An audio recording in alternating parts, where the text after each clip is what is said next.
Hey everybody, welcome to Buzzing About Romance. I am Becky, and joining me for this episode is some amazing category and just romance authors.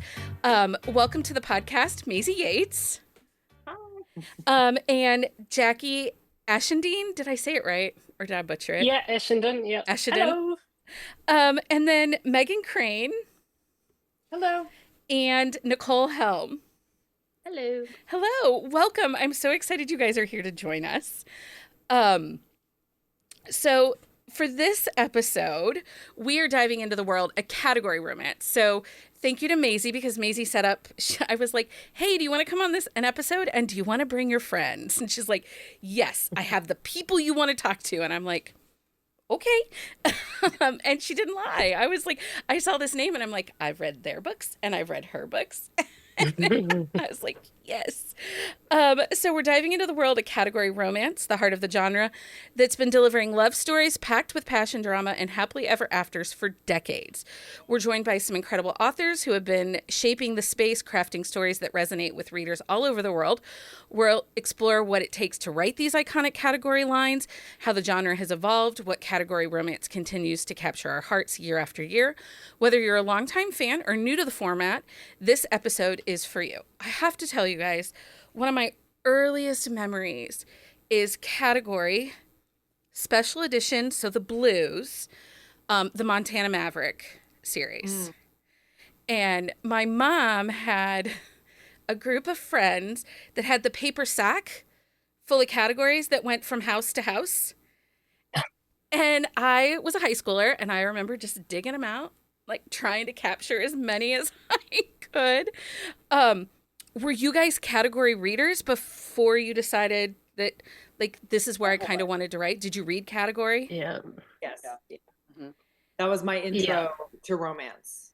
Yeah. I read them. I found my first romance novel when I was 12, found category short. It wasn't a category romance. Found it was a pirate romance though. So anyway, but then I found Top tier. category shortly thereafter, was addicted, spent my life crawling around used bookstores trying to find all the actual ones. yes. I wanted every single one in the entire line that I liked. Yeah, absolutely obsessed.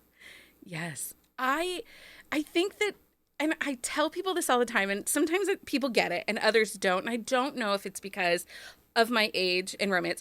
My first romance was a Jude Devereaux, medieval. So, like, but then I found those categories, and there was just something comforting about them and intriguing and engaging, and they fit so lovely in your pockets. Mm. Like, you could put a whole book in your pocket and take it with you. You could bring in many of them in your purse. Right? Fantastic. I just, A friend of mine and I used to, I'm in New Zealand, by the way, in Auckland. And we used to go around the secondhand bookstores trying to find the category books. And I didn't know what line they were from. I didn't even know there was lines. I only knew they had a rose on them. And that I think the red roses had sex in them. And so my friend and I would go to the shelves where all the Mills and Booms were, and we would go looking for them and go, oh, this one's got sex in it, we'll take that one. This one, no, we won't take that one. And we used to go through and come out with piles of books, and they all had to have sex in them because those were the best ones. those were the best ones. I don't know. There's something, I just always think there's something magical about category. Yeah. And in recent years, I don't feel like category gets enough appreciation for what we get out of it. Like, No. I feel like category is the one book I know where about the percentage of spice is going to be. Now, in the 90s, the rumor was page 100. You know, you could open a book to page 100, and at that point, there would be the start of the sex scene. Like, that was the thing.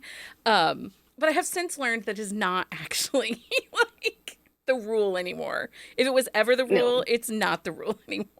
It's probably never a rule as much as because they are a certain length. Right. So it's less a rule and more of this is like a place that it like fits into a narrative that's 50,000 words. But I know what you're saying because like Jackie, I was going into used bookstores, and we had a book exchange just right before there were little free libraries. We had a big book exchange, and I found A Temptation, Blaze, Desire, and Presents, and then the historicals, but you had to like flip kind of partway through to figure out like how spicy was it, you know? And so yeah, I was doing the same thing. I was like between 100 and 110. Yeah. You could like kind of get a gauge for like how the sex was going to be, and then, you know. So funny. I became obsessed with various authors, and so I would just follow them around. I didn't really like, you know, I didn't really care what the sex content was. You're more mature than I am, I guess. Was I? She might beat us on the maturity line there. Yeah, unproven. What about you, Nicole? What was your introduction to category? Kind of on what Megan is saying. I was introduced to romance via Nora Roberts. So in reading Nora Roberts, I just read a lot of her category books, and I didn't really have a sense of like, this is category. I was kind of following authors along, and it took actually becoming a writer and like conceptualizing the publishing landscape to understand that those books were different.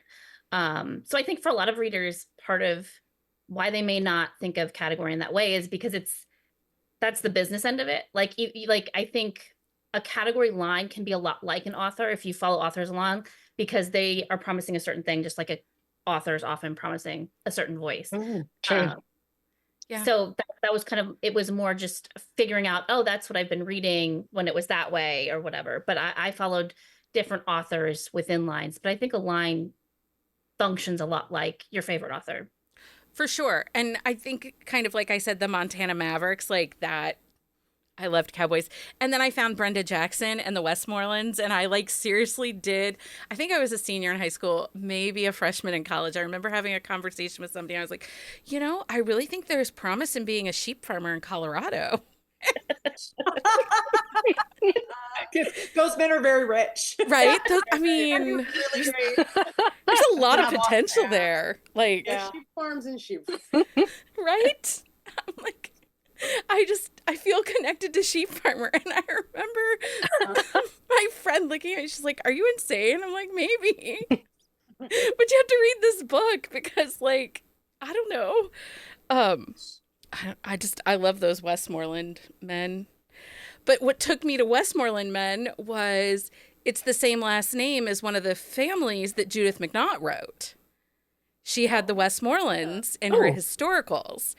And then the first time I picked it up, I thought, wait, is this, you know, like an American version? And it's not related at all, but I had one of those things happen just this week. There's a new all romance bookstore in Connecticut, and they named it the Montgomery Taggart Bookstore. And I was like, I think I know what your inspiration is, but I could be wrong. But can you tell me what your inspiration is? And they're like, we love Jude. And I'm like, yes, I knew it. Which, you know, anyway, I'm a little extra like that if you haven't caught on yet. I'll be extra. That's the whole point. That's why we write category romance. And the thing is people don't realize category really can show trends coming into the market before the main large novel, long novel, I don't know what else to call it, full length novel. Although I feel like category at 60,000 words, because you can have up to 60. It's a full novel. It's a complete story. But I think that category can show us trends before they become trends outside of category and start to lead the market. Because we did an episode back in August of race car, Formula One, like we're going to start to see in the market lots of racing romances. Well, back in the early aughts, Harlequin had that whole NASCAR line. Yeah. And that was like revolutionary. They were selling romance books at NASCAR races. I think that one of the interesting things, and this is again like a publishing side marketing thing, but I think one reason you do see that in category romance is that because the category is sort of the high concept pitch, like it's a Harlequin Presents, and if you know what that is, you kind of know what you're going to get, and within that, as long as we have like some top line tropes there for people to grab onto, you can put things in the book that you don't have the freedom, because all of us have been writing both a lot throughout our entire career. So you'll hit brick walls in the single title side of publishing where they're like, we don't know how to sell this. But in category, because you're sort of insulated by what some people view as constraints or barriers, it's like you're a little more free in some ways because they already know how they're going to sell it. Because they already know how they're going to sell it, you can put in Formula One. I know Presents had a Formula One book kind of before some of the single title books. I mean, they've always had that. It's always been there. How they emphasize it or not kind of relates to the market. But I think we have that freedom because we're not trying to sell it necessarily based on that. They're like, it's Presents. So Yeah. Well, I mean, if you think about it, we were doing tropes before it was popular. that is true. For sure. I mean, I've had publishers reject manuscripts from me saying it's too category in that there were tropes, obvious tropes in the book. Right? This was like 6 years ago. And it's like, now you can't move for tropes. Right. Everybody's got them. That's so interesting. Because, I think about like the evolution. Well, in the 90s, it was millionaire romances. And then we slowly started to get into billionaire romances in the 2000s. Justice for inflation. Right. But we saw so many of those in category for years before we started seeing it, long form and across, I don't know. See, this is why I love category. It's just all right there. Yeah. What do you guys love the most about writing in category? I'm sure it is not perfect. I'm sure you're like, sometimes I need 5,000 more words. Stop taking my words.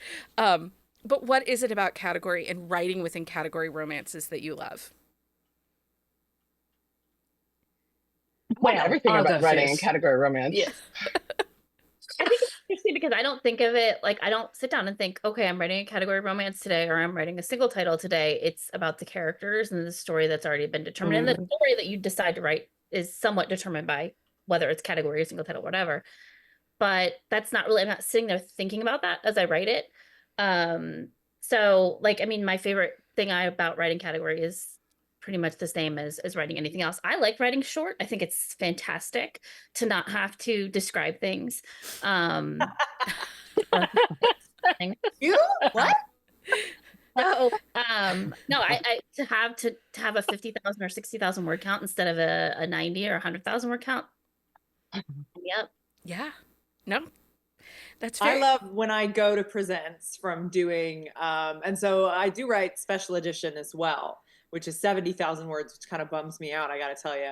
But when I go from like small town to Presents, I'm always like, oh, fantastic. Like the training, I can do whatever I want. Like it's like shoot for the moon. And I love that freedom to just like be operatic. Like that is my place. Yeah. That's what I like about it. It's, it suits the way the heart of me as a writer is just to go, turn everything up to 11 and go even further than that. Like you can have a king, you can have a prime minister, you can have a queen, you can have a virgin, pregnant, all of this kind of stuff. It doesn't matter. As long as it's sort of crazy, you can write it. And no one's going to tell you, you know what, I don't think that's actually real life. And it's like, no, that's why I like writing it, because it's not real life. I know you don't have to justify it with like, what would real people do? No, you can just be as cracktastic as you want.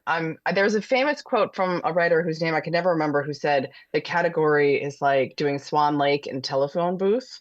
But I think it's actually being on a stage, and you get to do whatever you want as long as you stay on that stage, which is the category line. And so you can do a whole lot on a stage. You can and the wilder and crazier, the better, in my opinion. It's a big stage. That's fantastic. I love that. I don't think category is that bonkers. You guys talk about it like we can do whatever we want. And I'm always like, it doesn't feel bonkers to me. It just feels like home. I always know going into the story. And so as you are writing these, has your approach to how you write within the category line, has it changed? Do you think, okay, this time I'm going to try to sneak in this character and we're going to see what happens? Or is it just that you're like, this is tickling my brain, I'm going to write this? Yeah, in the most respectful way, because I love categories so much, so I don't want anyone to misconstrue this. I take myself less seriously Okay. than I did when I was on book 1 or even 20. And I'm like, I'm going to try this, and if it doesn't work, then I'll redo it. But I think I just approach everything with a little bit more freedom, whereas I used to maybe take it a little bit more deadly seriously, like, oh, I'm going to try to not get revisions or whatever. And now I'm like, I'm just going to see if this works. Yeah. Because it's been a lot of years and a lot of books. And I'm like, I'm going to try this or I'm going to redo this. What it looks like now, 15 years later, now that I'm a different writer, when I did it 15 years ago. Yeah. I also think we once said that it wasn't a presents unless Maisey and I were standing on a street corner waving our hands around, like, and then he comes this, but she's doing this, and then that. And so it has to be like, that's the opera. And then you get to do all the emotion, and then you have a category book. And then, I don't know. I think it's fun. Yeah. Yeah. Nicole, is it hard to get all the emotion that you want to get into the characters, into the story? Is it hard to do that for you as you guys write? Or is it one of those things that you're like, I have the freedom, I can do it, I'm going to get all this in there? Yeah, I think, as a character-driven author, and I think category is great for character-driven authors because there's a framework for whatever line you're working in, so you can focus on character. You don't have to worry about the sort of external, like if I'm writing intrigue, I know it has to have a suspense thing in it. And if I'm writing presents, it has to be, kind of sort of fairy tale-ish and different. And so to me, the emotion, it starts with emotion. It starts with, why are these people doing this, and how would they react to these things? So no book is not starting with that seed. And I think that can come across in any amount of words if that's where you're starting from. Yeah. And I think I was thinking about this the other day. I think Nicole is the only Harlequin author to ever write for presents and intrigue. And I like that, to me, is like, those are polar opposite category lines. Intrigue has a really strong, almost like the inverse. Yeah. They are. They're the inverse of each other. And presents is this very strong internal engine. And so it's a great study in how the same author can like adjust that engine, and how category is such a neat form, because and both lines, whatever she's writing for, they're filled with emotion. But I was going to say, whether she's Lorraine Hall, which is her presents name, or Nicole Helm, she writes intrigues, which are supposedly stripped down with more emotion. Like, it's outrageous. She'll say like one word. I'm like, oh, that would take me 15 pages to get to the emotion, and often does take me 15 pages to get to that emotion. It's a super interesting study in the versatility of category and of short form, and how to articulate emotion. Like, it's really, I mean, that's what I find so interesting about category. I'm like, they're the shot of whiskey of romance versus like the mixed drink. It's like, it's just the romance arc, and in intrigue, a romance and suspense arc working together on the same track, which is wildly difficult. And I can't imagine doing that. But that's, like, as you were saying, they are full length books because they have every single thing that a 90 to 100,000 word romance contains, because you cannot skimp on the romance arc in a romance. You can't. And no, so it's only the hard parts. Well, in intrigue, I love intrigue because I feel like it's like a Law and Order episode. Yes, it's going to be a little bit of a formula, but I'm going to get that suspense element. It's the monster of the week, kind of that Scooby-Doo vibe.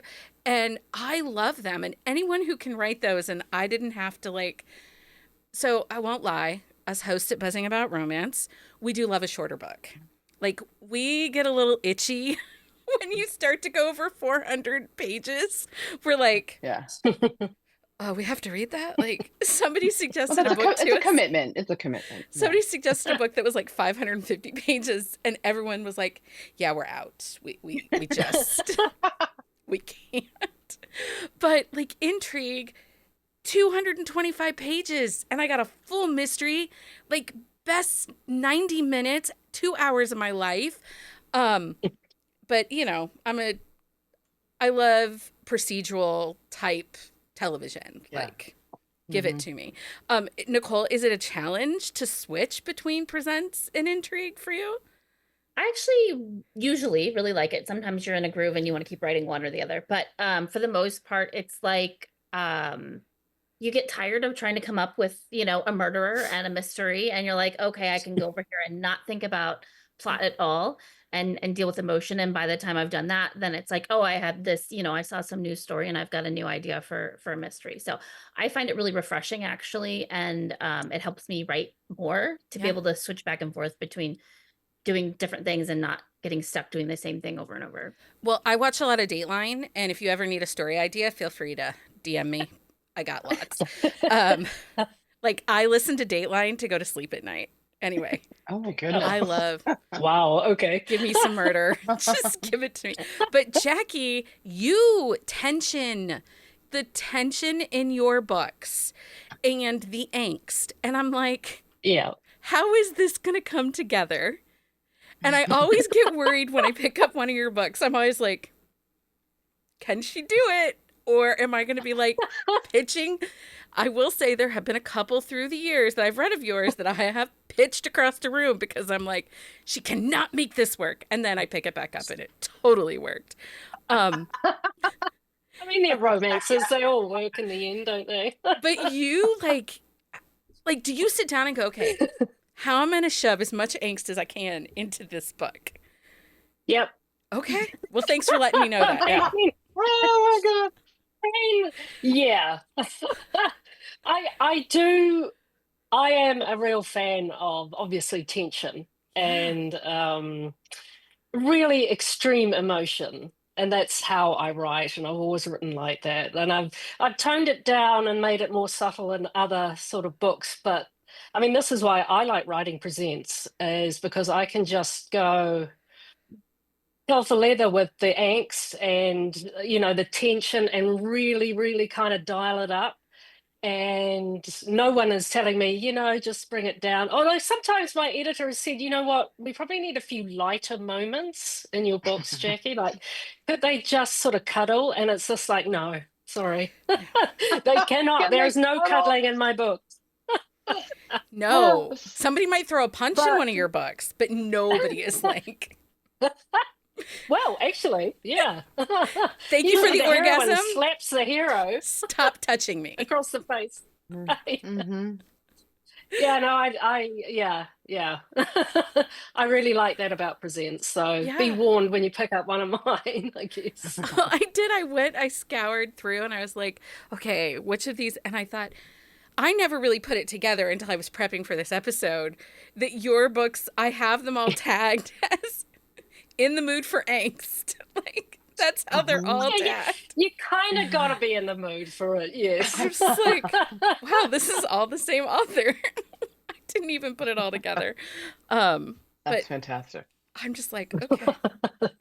Well, and I think Maisey, you have done some longer family series in your stuff. And did you kill somebody off in a family or brought someone back? Cowboy, I mean, yes. well, like they're back from the dead. Nobody knew they were still alive. Was that the Carsons of Lone Rock in the last one special edition? Yeah, no one knew what happened to him. I did. I brought him back, and I brought him back with teenagers. Yeah, I was like, as you do. I'm like, that to me is what's fun. Those are like more soap opera-y cowboy books. So it's because again, category, you're sort of distilling. You have less words, and so those words have to do more. And so I think that's where you get these kind of, and it's interesting to hear you say, they don't feel over the top to you. And I think that's totally valid. It's like when you're on a stage performing in theater and you have to shout so they can hear you at the back of the room. And it's not too loud for them, but you feel like you're talking really loud. And I think that's kind of the writing experience often is you're like, I'm just going to throw it in there. And then people are like, oh, that's about right. But yeah, so things like that. I did I think that series started with the gender swapped overboard. Like it started with amnesia. So it started, you mean to go on.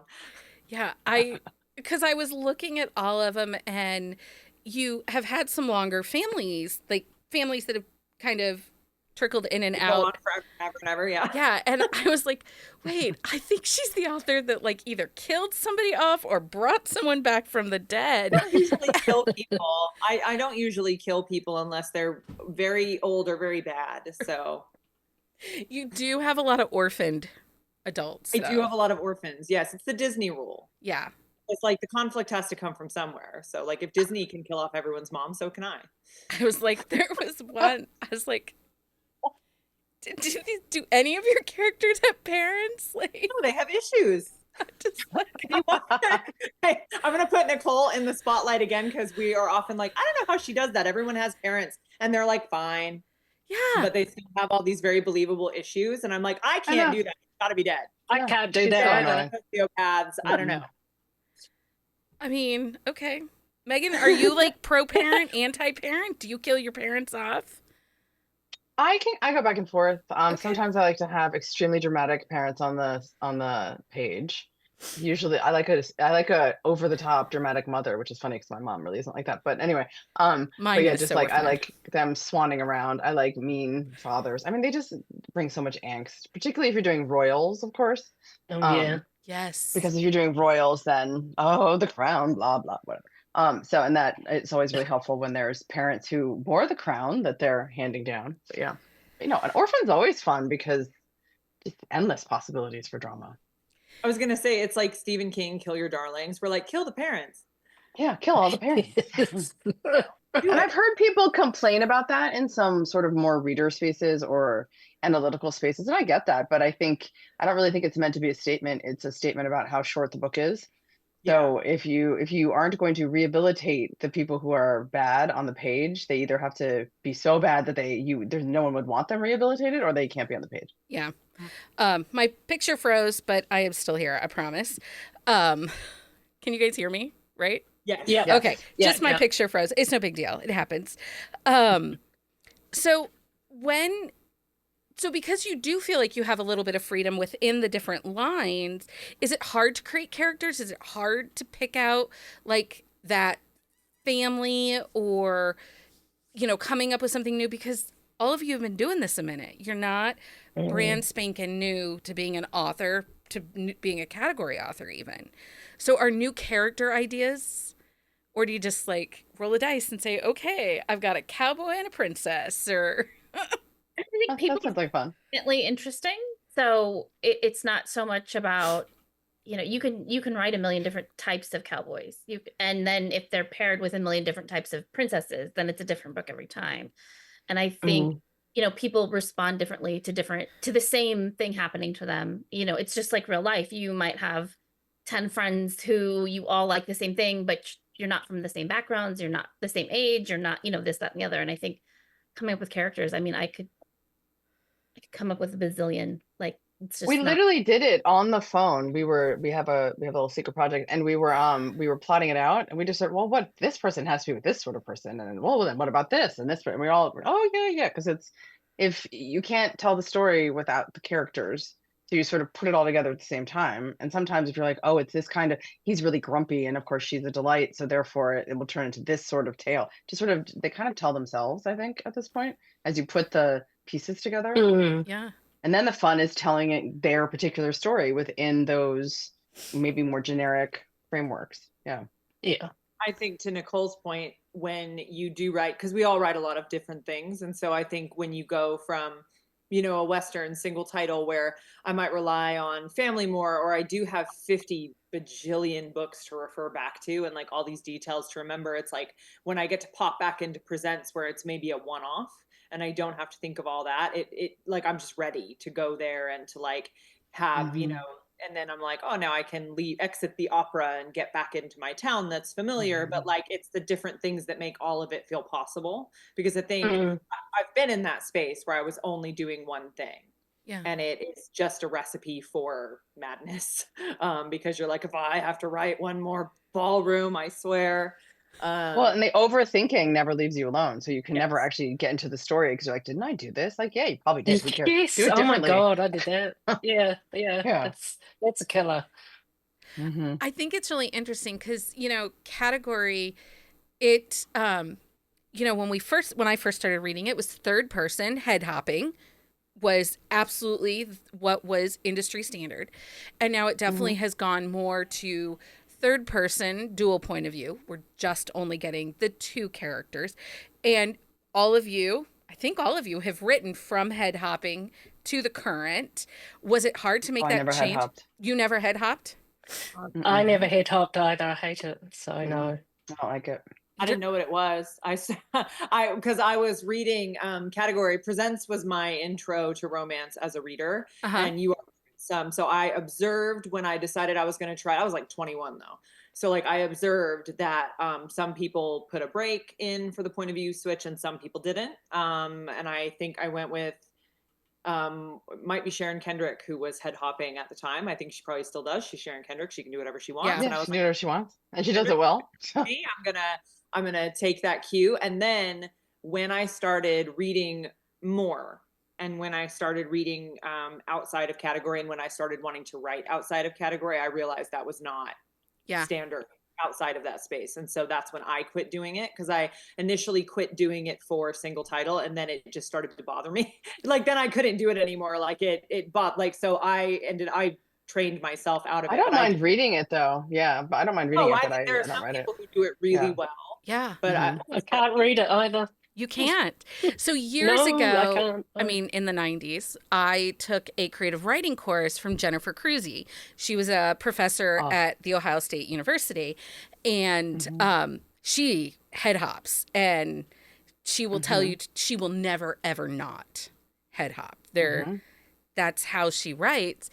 And she's a genius, so have at. I mean, right? You can't not.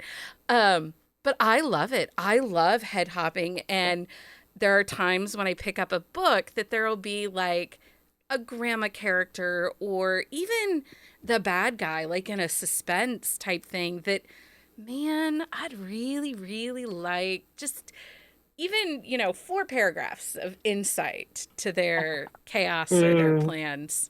I think it's actually really hard. It takes a lot of talent. I started with Nora Roberts, and I read only Nora Roberts for romance for a long time, and she still head hops. I love her head hopping, but I could never, whatever is going on up here, it just doesn't. But I cannot do it seamlessly. I cannot do it in a way that you would actually like. You might think you want to know those 4 paragraphs, but if you don't do it well, you don't.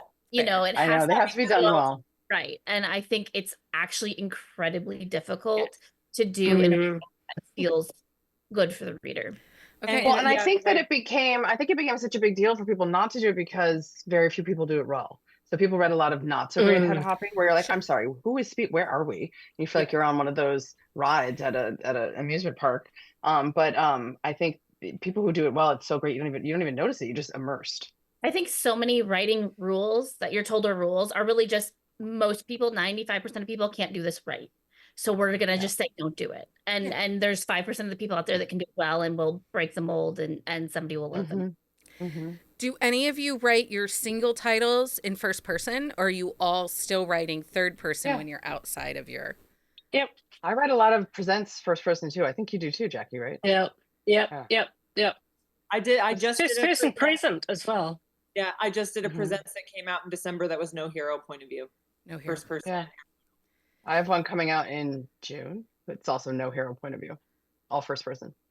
Do you like that freedom that you can do that sometimes, that you can write a first person story or a third person story? Yeah, I like it. It's fun. Creatively, it's really interesting. I was going to say, it's got to be a little hard to switch. Yes, it is for me because I have not done as much first person. The 3 of them have done a little bit more than I have. Hazel has.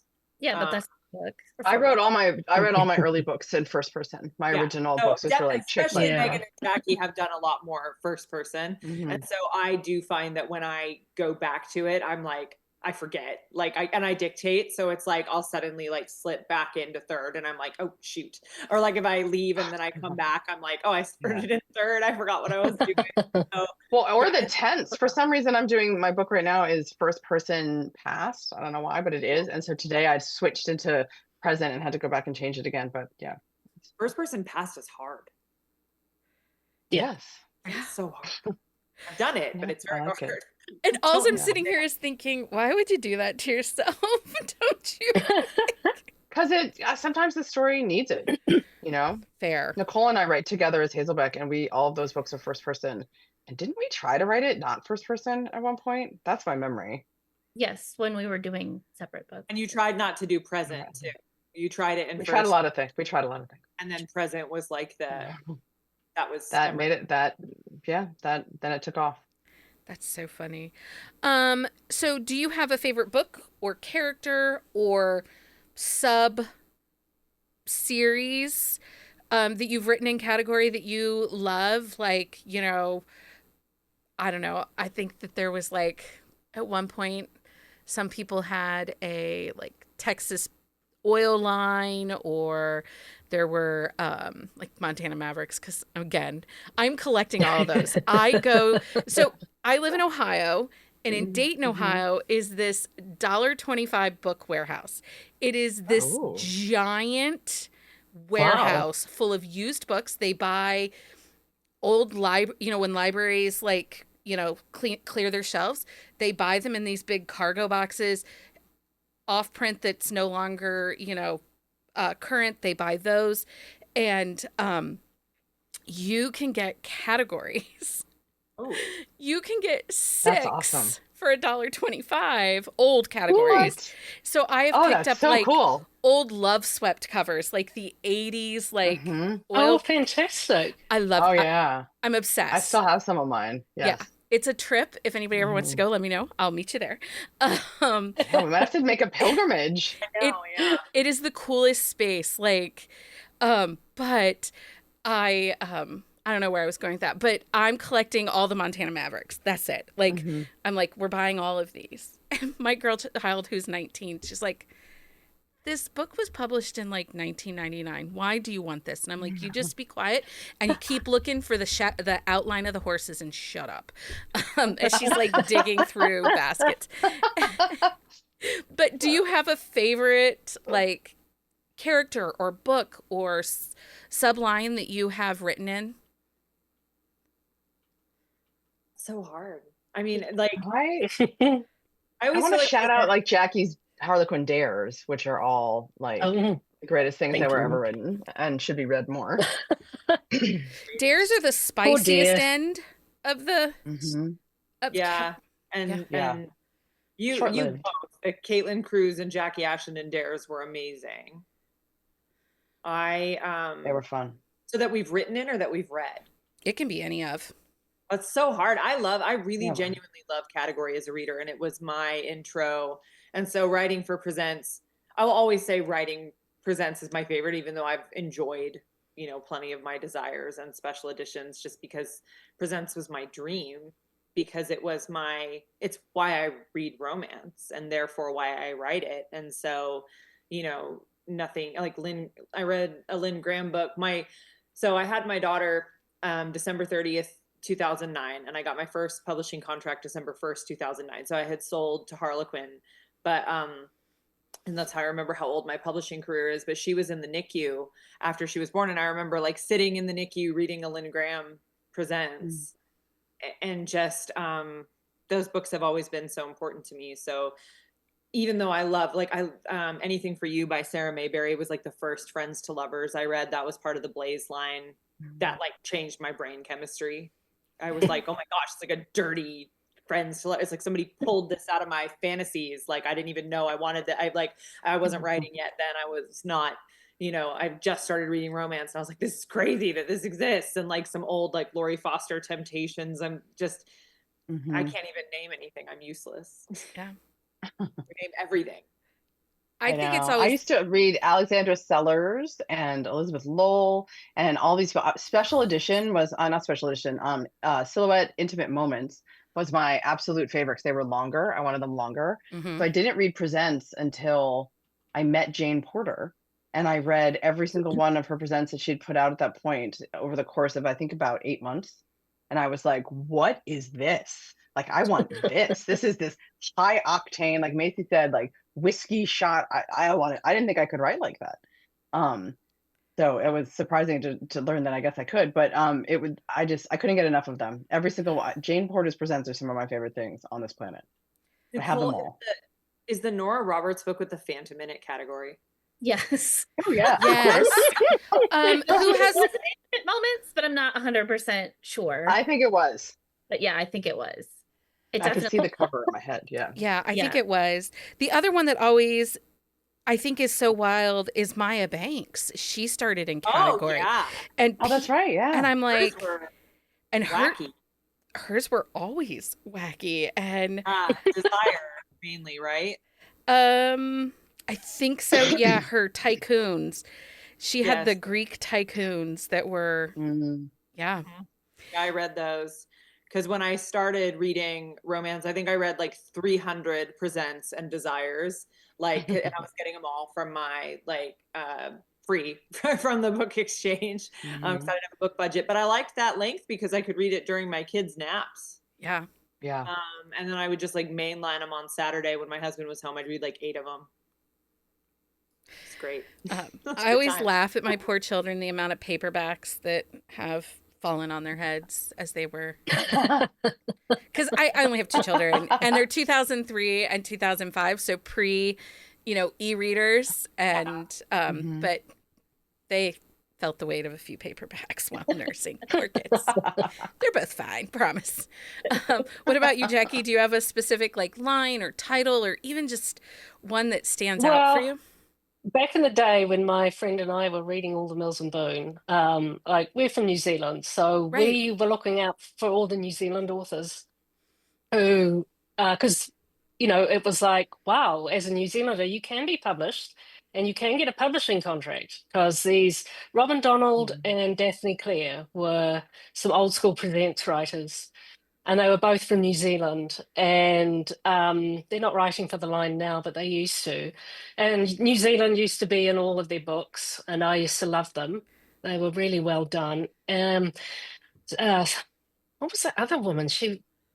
Another Kiwi, who was also kind of bonkers stuff.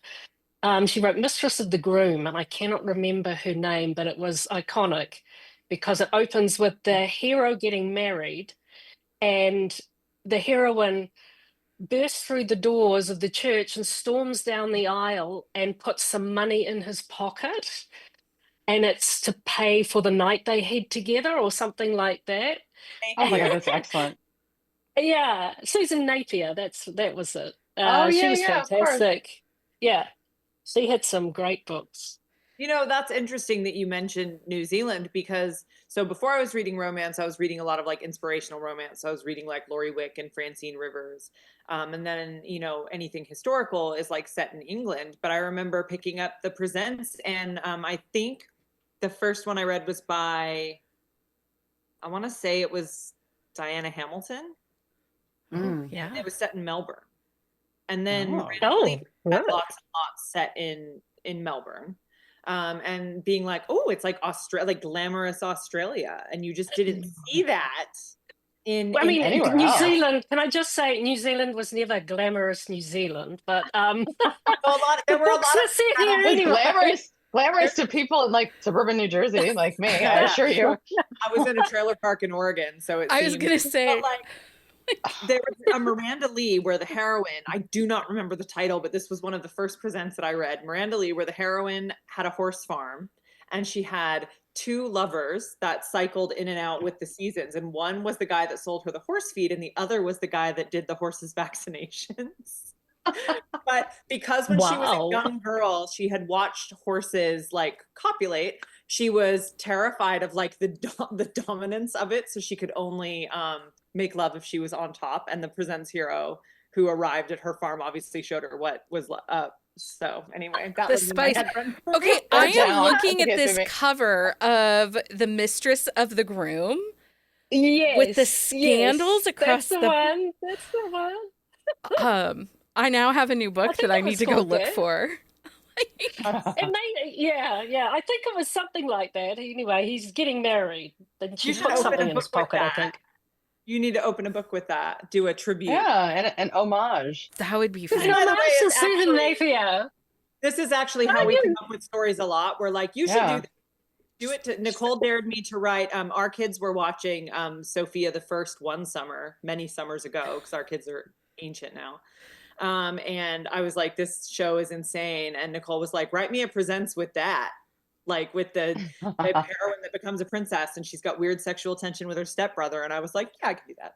Why not? Sure, why not? Just the presents I've just done is a sort of a Die Hard homage. So, why not? Wait, is that out? Is that your latest release that has the Die Hard?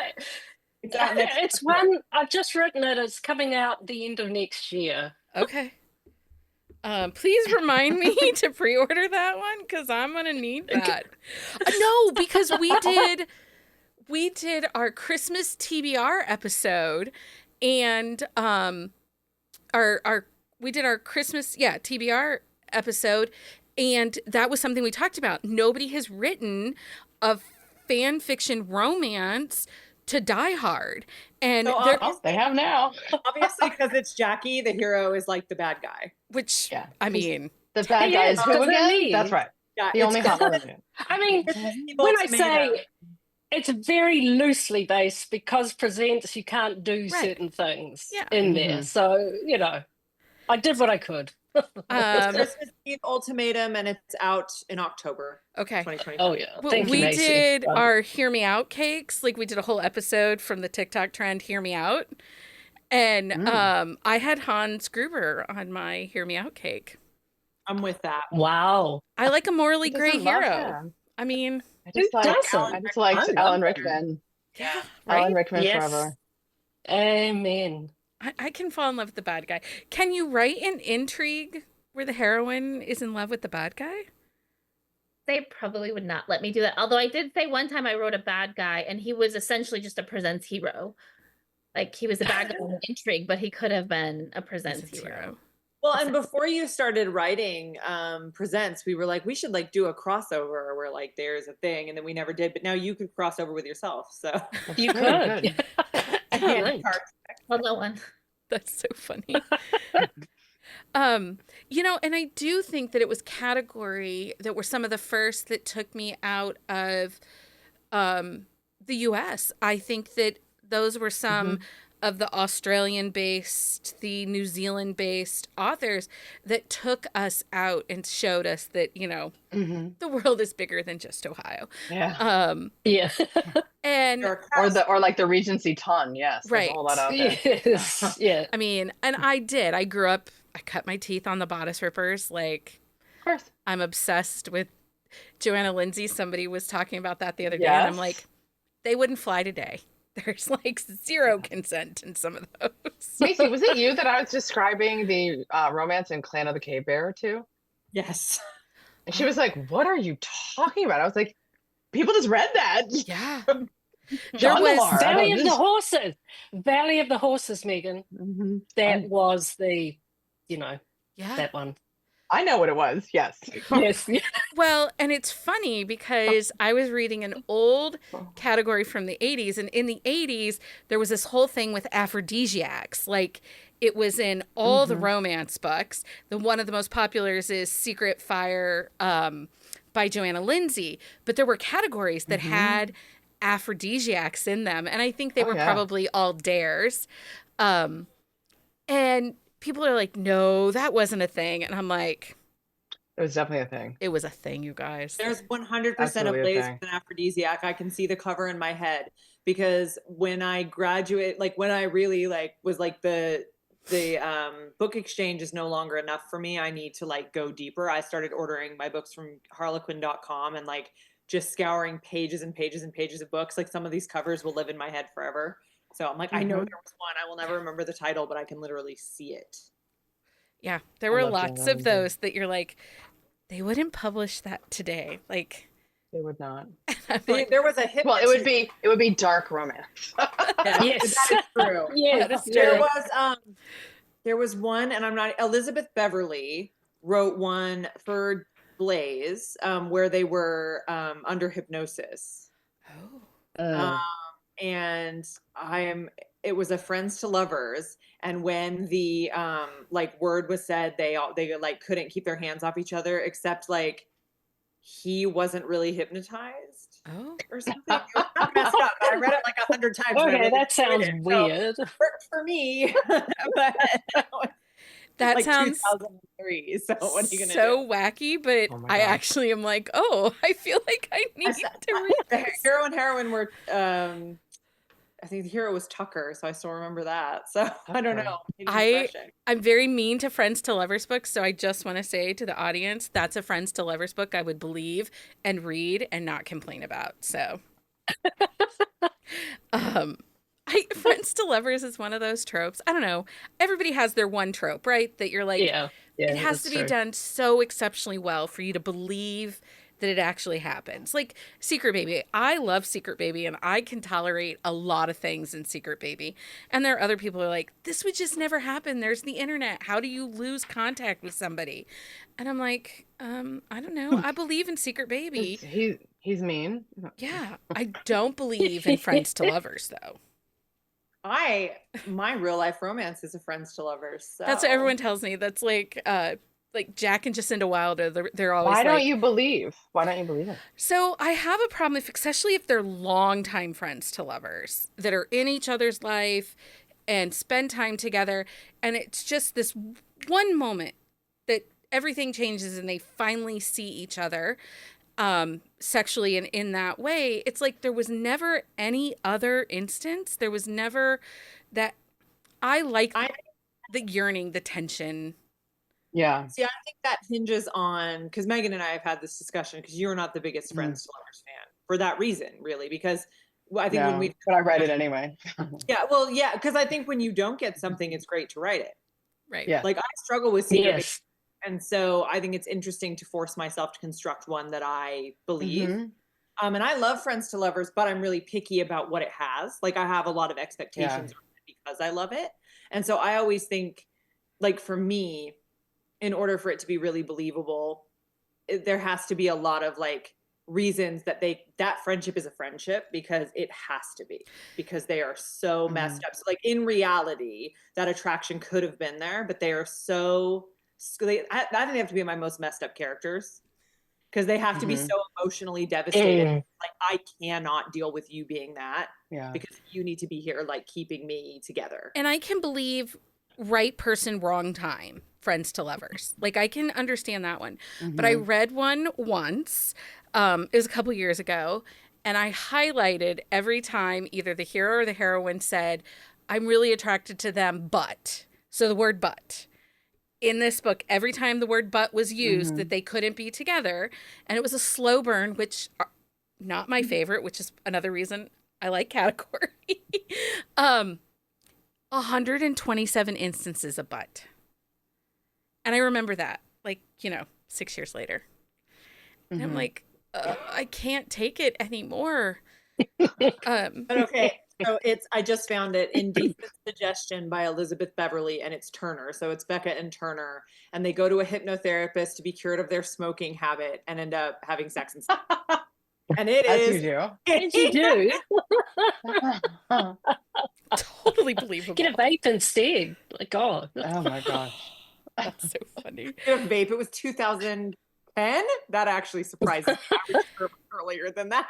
It surprises me that it is that, that range, but not really though, because I think we just did last week's episode was romancing the decades, and we took from 1990 to current, like some of what were the popular books, what are some of the trends we saw happening, and 2010 that fits. It wouldn't have gone past that 2016, but it fits that 2010. Interesting. 2016, if you look at what like were the trending popular books and what was selling, and what do you think is the most rewarding aspect of your career as an author? And, starting in category or writing within category, what has been the best thing that has happened for you? I mean, I get to stay with my kids and not have a job and not deal with people. Well, you have a job. You just don't have a traditional job. I mean, that's what I mean. I don't have to leave. I don't have to talk to people. I get fired when I have to talk to people. So So it's the, like, Really, high school, so you don't have to wear pants. So is it that? Because that's what it's for me. leave the house, period. That's phenomenal. Yeah. I'm at these schools because of writing. You guys are the Sure. most fulfilling part of my job. Aw, Oh. that's Yeah, so that's really cool, sweet. I'm gonna vomit now. Thanks. I knew they would love that. I knew they would love that. I think it's the readers who come up to you and they're like, "You wrote this book," and you're like, "Oh, I don't think that was me." And they start talking about it, you're like, "I still don't think that was me." And they start waving their hands around and be like, "And then there was this, and then there was that," and then you're like, "Oh, that was me. Oh, you read that." And then they're like, "Yeah." And this whole thing, you're like, "How funny that because as an author, the things that you might like, I remember all my books. It's just different things. Yeah. The way someone might describe it to you is different. I just love all the readers, and I love that they pick up these wackadoo books, and they are pretty wackadoo, and read them and love them and keep coming back for more. It's the best. I don't think Yeah. they're wackadoo, but I am that reader that's like, give me the chaos. Amazing. Like when you're sitting that was one of the cooler things that happened to me. I was at in Texas, and it was this has happened to me like 3 times. I'm a lightning rod for this. I'll go in for an event, like literally fly across the country for a day, and then for some reason mine are the books that like don't arrive at the group signing. So I'm like, "Hi, I'm just sitting here with just me." And that had happened to me at that event. And so I was just like sitting there and no one was coming to me because I didn't have books, so why would they? Right. And somebody came with one of my presents and they brought it from That's home. awesome. And like it was one that my editor didn't particularly like at the time. And because she was like, "He's awful," and I was like, "Agreed."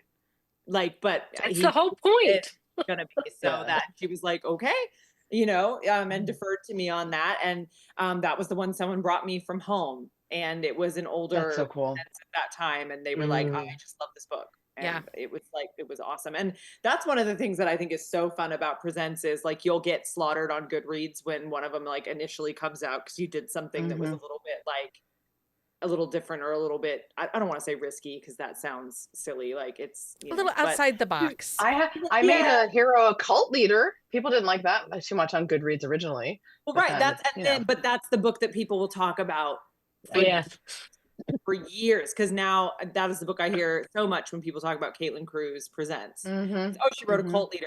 That and the Flowers in the Attic duet. Yeah. That's right. What about you, Jackie? What's been the most rewarding? It's What was it?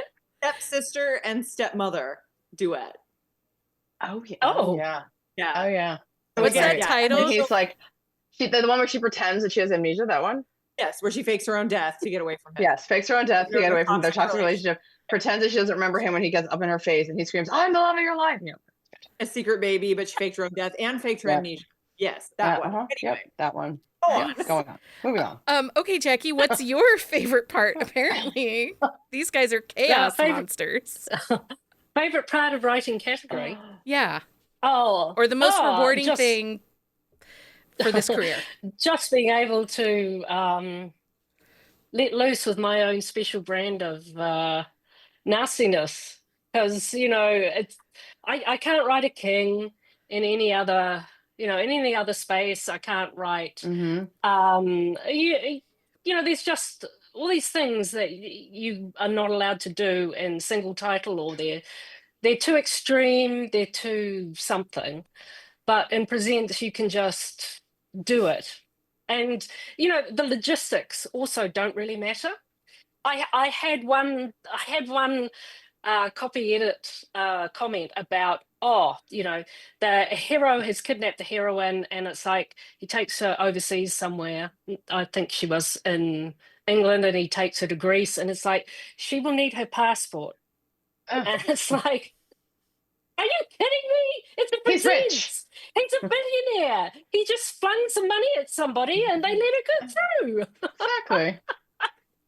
The real I world. think I once had added someone write me and say, line. "You have to read the bands, and it takes this long to get married in Italy." And I was like, "Not if you have all the money in the world. It takes however long you want it to take." I didn't realize there were like no rules in the world. We don't need Kinda not. passports. We don't need to read the bands. We just throw some money at it and we're fine. Absolutely. Absolutely. Yes. In Presents Land? Absolutely. Because you're not here for the details, are you? You're there for the No, big nobody wants a emotions. procedural breakdown of how the immigration works in Tuscany. They just want the Tuscan villa. Right. I mean, I don't care that you had to apply for 17 stupid visas and stand at the embassy. I do not care. Yep. No, I don't want to know about that. In fact, I want to think that he sent a person to handle that because you were too busy lolling about being, oh, I'm so trapped in his Tuscan villa while being, Oh no, bonbons thrown at me. no. Oh no. Yes, I will wear that gorgeous gown in a makeover that you've arranged at an atelier in France. Can't wait. La la la la la. Yeah. Oh, my life is terrible. I want all of that. I'll do well. Okay, so for each of you, I'm going to ask you what's next, or what is your current release that our listeners can find. So, Maisey, I know it's outside of Harlequin, but you just had a new release January 1st. Well, yes, sort of. So happy after all. December. It was the Prime Read, so some of us have had it. Prime Reads in December, but it's in Kindle Unlimited now. So it's I love it when it's like super cheap for people to check me out. So, and even though it is not a category romance, it is in many ways an ode to category romance because the heroine is a category romance author as well as a motel owner. So there's a lot about tropes in there. There's a little bit of publishing industry kind of stuff because the hero is a very serious dude writer of dude books. And one of the things that I didn't say in the book that I feel is implied is when they're sort of talking about speed and, her writing 4 books a year while she runs the motel and he's sort of like clutching his pearls. It's like, well, dude, you probably get $100,000 a book and she's getting, $3,000 and then she's going to get her royalties. So it's just a different economies of things. And that was just kind of fun to get to include in a book because you know how that is. Yes. Truth. Yeah. And actually, that is one of our picks this month for our Wednesday episode at the end of the month. So everybody can join us as we talk about that. Fun. Megan, what is next for you? Or what is current? What is next for me? What is next for I have no idea what's coming out next. No idea at all. I think it's on my website. Probably. No, that's not true. I wrote, it's a duet.